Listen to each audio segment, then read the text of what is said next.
看过民进党党内竞争，再来看国民党。国民党内部面对提名压力嘛是愈来愈大，这敢是出现内乱。台北市市议员罗志强进前伫桃园发动行凯活动，拍算要参选桃园市长，主席朱立伦无同意。台北市市议员齐卡心伫节目讲朱立伦伫电话中甲呛声讲，就算罗志强搁较强嘛袂甲提名，佮讲若真正因硬要参选，根本甲伊鱼死网破，拼一个你死我活。而这个美丽岛电子报董事长吴子嘉伊公布桃园市上新的民调，讲国民党上强的是立委罗明天。身为党主席，我必须负起责任，说该说的话，做该做的事情。我不放话，也不回应。国民党主席朱立伦清明坐到朱湖，不过看到媒体面色无啥好，敢若讲要负责，拢是为着台北市议员罗志强。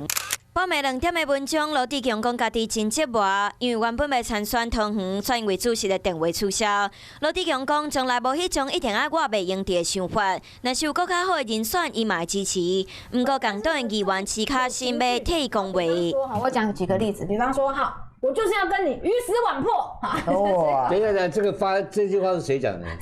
主席讲的吧。不管你怎样，你民调再强，我都不会提名你，反正我就是不要你。齐卡心讲出了后，真温和，朱主席随便面，罗志强嘛拢无出现。不过两个人对话内容到底敢有这么激动？不放话，也不回应，我们一定是努力的团结大家。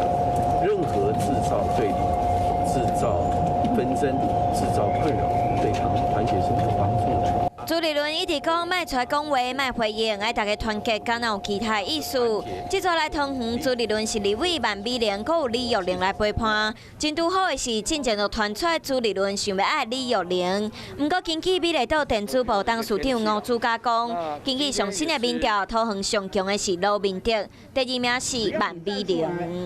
各地我们都有在做参考民调，参考民调是最重要的参考。传出罗志强要是无放弃要选桃园，阁想要求党中央以初选的民调来决定，朱立伦敢会当成功来协调，阁是对党主席威信的一大挑战。